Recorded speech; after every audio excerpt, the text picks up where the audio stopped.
BCom part second, subject ABST, cost accounting, lesson standard costing. आज की class में अपन उदाहरण नंबर एग्जाम्पल नंबर 28 करने जा रहे हैं। देखिए एग्जाम्पल नंबर 28 क्या है।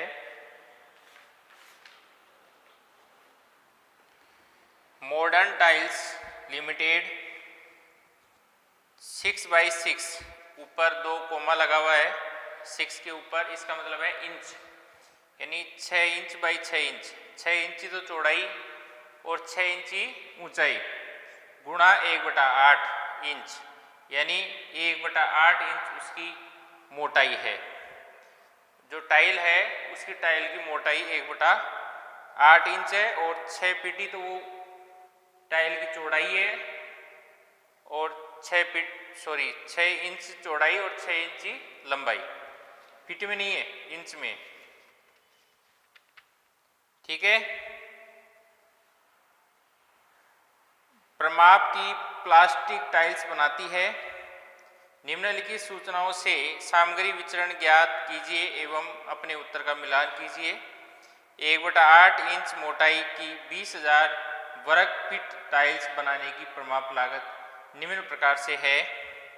डायरेक्ट मटेरियल आपको एबीसी दिए हुए हैं, क्वांटिटी केजी में दी हुई है 600 केजी, 400, 500, प्राइस पर केजी दिया हुआ 0.90 पैसे, 0.65 पैसे और 0.40 पैसे। एक विशेष माह में वास्तविक सामग्री लागत निम्न प्रकार से थी। Direct material ABC quantity KG में 5000 केजी, 2900 केजी और 4400 केजी। प्राइस पर केजी है 0.85 पैसे, 0.60 और 0.45 पैसे। माह का वास्तविक उत्पादन 6,20,000 टाइल्स था। तो स्टैंडर्ड तो दिया हुआ है देखो वर्ग फीट में, और एक्चुअल दिया हुआ है आपको आउटपुट टाइल्स में। तो या तो आपको दोनों को टाइल्स में बदलना पड़ेगा या फिर आपको दोनों को स्क्वायर फीट में बदलना पड़ेगा, ठीक है ना। अब इसको समझ लीजिए आप किस तरह से करेंगे। आपको ये दिया हुआ है 6x6 इंच, यानी 6 इंची तो चौड़ाई है टाइल की। फर्श में जो टाइल लगाते हैं ना, या टाइल्स कई प्रकार की आती है ना, मतलब 6x6 इंच की भी आ सकती है, 1x1 फीट की भी आ सकती है, 2x2 फीट की भी आ सकती है। तो वो अलग अलग साइज की आती है। इसमें जो साइज दी हुई है आपको वो साइज है 6x6 इंच। मतलब 6 इंच का मतलब आप ये समझ लीजिए कि 1 फीट में 12 इंच होती है, तो आधे फीट की है ये, है ना। आधे फीट की तो चौड़ाई है और आधे फीट की लंबाई है। 6x6 इंच की टाइल की लंबाई चौड़ाई है और 1/8 इंच उसकी मोटाई है, ठीक है। तो मोटाई से तो विशेष कोई फर्क नहीं पड़ेगा। अब अपन क्या कर रहे हैं कि जो एक्चुअल का आउटपुट 6,20,000 टाइल्स दिया हुआ ना, स्टैंडर्ड का आउटपुट भी टाइल्स में अपन बदलेंगे, लेकिन स्टैंडर्ड का आउटपुट आपको दिया हुआ है वर्ग फीट में, स्क्वायर फीट में। स्क्वायर फीट में आपको दिया हुआ है स्टैंडर्ड का आउटपुट, उसको आपको बदलना है टाइल्स में। क्यों बदलना है? क्योंकि एक्चुअल का आउटपुट टाइल्स में है। एक्चुअल का आउटपुट है 6,20,000 टाइल्स। तो या तो फिर इसको टाइल्स में बदलो, है ना, स्टैंडर्ड को, या फिर इसको वर्ग फीट में बदलो। आप सेम लेवल पर लाना पड़ेगा आपको। तो स्टैंडर्ड आउटपुट 20,000 वर्ग फीट है, स्क्वायर फीट। तो 20,000 वर्ग फीट में 80,000 टाइल्स की आवश्यकता पड़ती है। कैसे? आप ये समझ लीजिए कि मैं पूरा वर्ग फीट का मतलब 1 फीट ही तो ऊंचाई और 1 फीट ही उसकी चौड़ाई, लंबाई चौड़ाई मैंने मतलब 1x1, जैसे 1 फीट इतनी होती है ना, 1 फीट इतनी होती है ना, तो 1 फीट ही तो चौड़ाई और 1 फीट ही ऊंचाई उसकी। तो ये वर्ग फीट हो गया। 1 फीट ऐसे और 1 फीट इस तरह से। तो इसमें देखो आप जैसे 1 फीट ही तो ऐसे हो गया और 1 फीट ही ऐसे हो गया ना, 6 इंच 6 इंच 12 इंच और ऐसे 6 इंच और 6 इंच 12 इंच, है ना। ये पूरी वर्ग 1 वर्ग फीट हो गई है ना। मैं लिख देता हूं, ये जो यहां पर जो जिस चीज का बॉक्स बना हुआ है वो 1 वर्ग फीट है। ये क्या है? 1 वर्ग फीट है। ये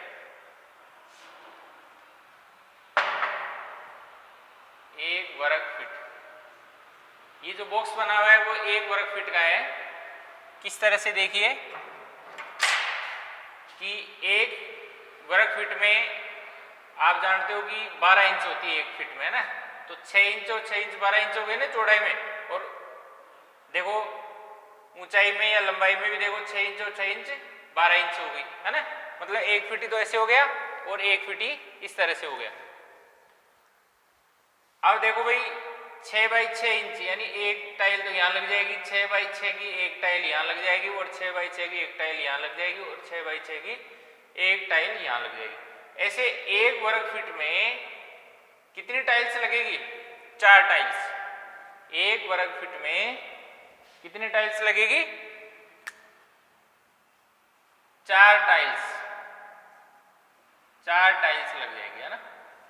1 वर्ग फीट में 4 टाइल्स लगेगी, है ना।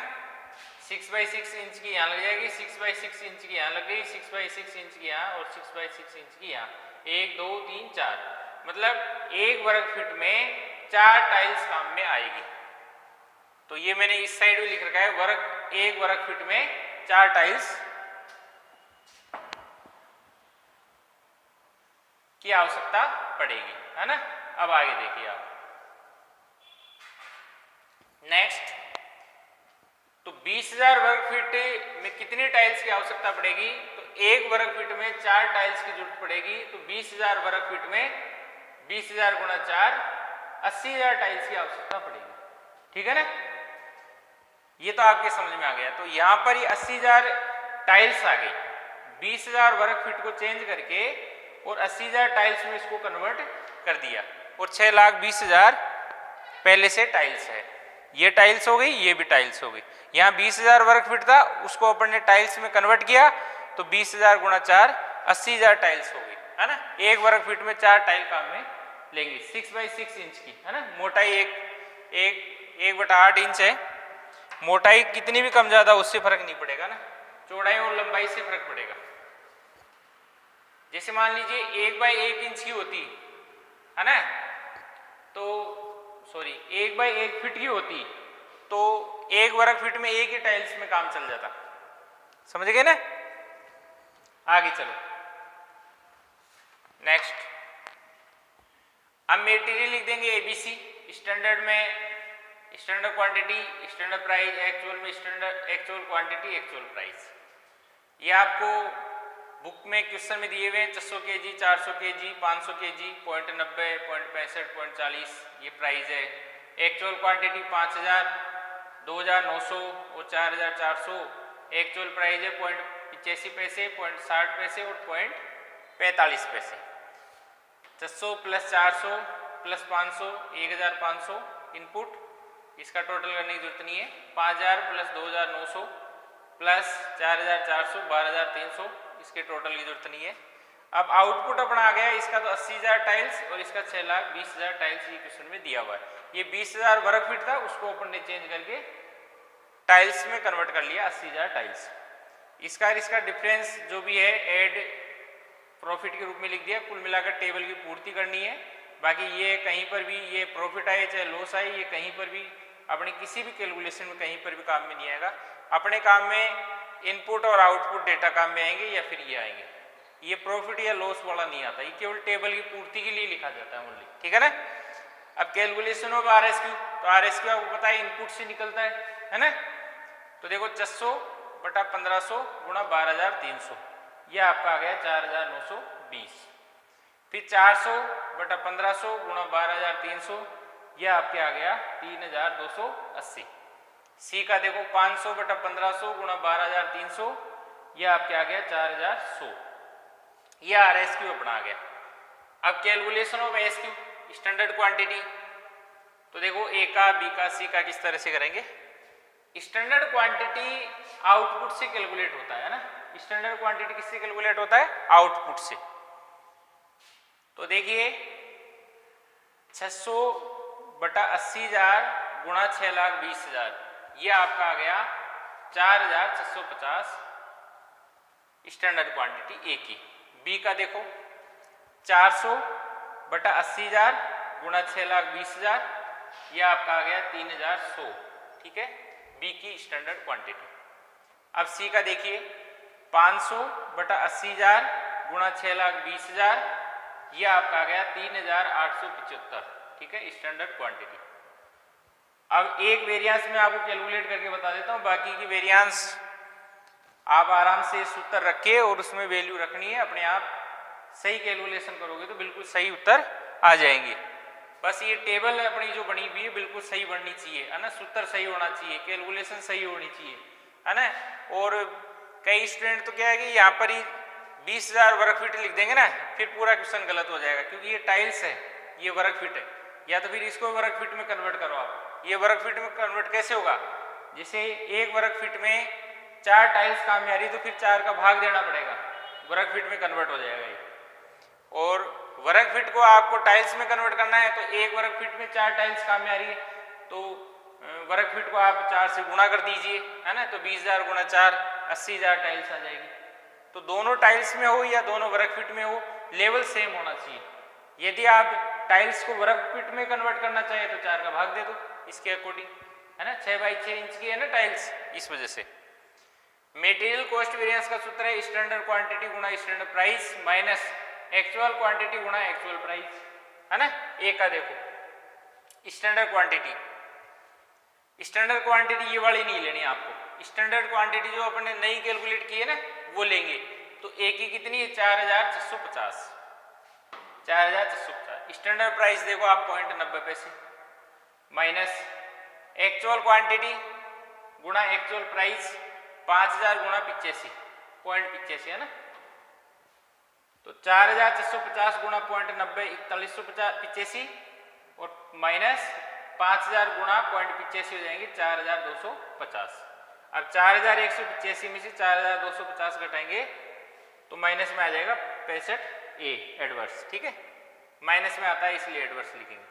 बी एस क्यू गुणा एस पी, तो एस क्यू तो 3100 प्लस गुणा 0.65 3,100 गुणा 0.65 पैसे, है ना, 3,100 गुणा 0.65 पैसे 2015 माइनस ए क्यू गुणा ए पी 2,900 गुणा 0.60, 2,900 गुणा 0.60 1740, 2015 में से 1740 घटाएंगे तो प्लस में आएंगे 275 एफ वेरिएबल, प्लस में आता है जब एफ लगाते हैं।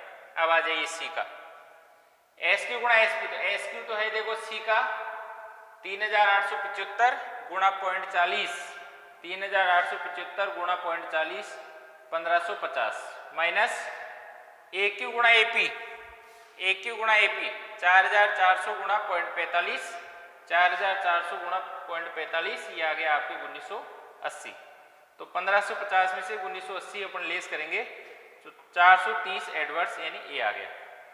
तीनों को अपने एक जगह जोड़ेंगे तो माइनस माइनस का अलग जोड़ लो, फिर प्लस वाला घटा दीजिए, माइनस में ज़्यादा बचेंगे 220 ए, तो मटेरियल कॉस्ट वेरिएंस अपना आ गया 220 ए। इस तरह से आप बाकी के वेरिएंस की कैलकुलेट करें सूत्र लगा के, और इनको लास्ट में वेरिफिकेशन भी करें। और बाकी के जितने भी एग्जाम्पल्स है, यदि कोई एग्जाम्पल्स आपका छूट रहा है तो उस एग्जाम्पल्स को आप सोल्व करो, है ना। बाकी चैप्टर लगभग मेरे हिसाब से कंप्लीट हो गया है। कोई भी अपन को उदाहरण या क्वेश्चन छोड़ना नहीं है, ठीक है, क्योंकि इनमें से मान लीजिए आपने 2 उदाहरण छोड़ दिए और उनमें से कोई एक आ गया तो इतने उदाहरण और इतने क्वेश्चन करने सब व्यर्थ चले जाएंगे, है ना, क्योंकि हो सकता है जो आपने छोड़ दिया वही आ जाए। यदि पूरे करेंगे तो फिर ये होगा इनमें से कोई भी आ जाएगा, देख लेंगे, कोई दिक्कत नहीं, कर देंगे उसको सोल्व, अपन आराम से सोल्व कर देंगे उस उदाहरण या क्वेश्चन को जो भी है, लेकिन पूरे उदाहरण पूरे क्वेश्चन करना जरूरी है। है ना। एक भी यदि आपने छोड़ दिया तो समझ लीजिए उसमें वो ही आ सकता है जो आपने छोड़ दिया, ठीक है। इसलिए आप कोई भी उदाहरण, कोई भी क्वेश्चन नहीं छोड़ें, हर चैप्टर को 100% कंप्लीट करें। आधा अधूरा या जुगाड़ बिल्कुल नहीं चलेगा, है ना, कि अपन फॉर्मेट बनाएंगे, सूत्र लगाएंगे, कुछ नंबर तो आ जाएंगे, ऐसा कुछ भी नहीं है। आपको क्वेश्चन को सोल्व करना ही पड़ेगा, जब भी आपको अच्छे मार्क्स मिलेंगे, ठीक है ना। तो बिल्कुल गहनता से ही अध्ययन करोगे जब भी अच्छे मार्क्स आएंगे, अन्यथा नहीं, ठीक है। तो आपसे उम्मीद करता हूं कि आप लोग प्रत्येक क्वेश्चन, प्रत्येक एग्जाम्पल्स सोल्व करेंगे, इनका रिवीजन भी करते रहेंगे, क्योंकि बिना रिवीजन, बिना प्रैक्टिस के अकाउंट्स नहीं आती है ना।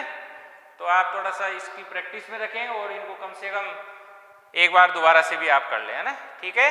Thank you.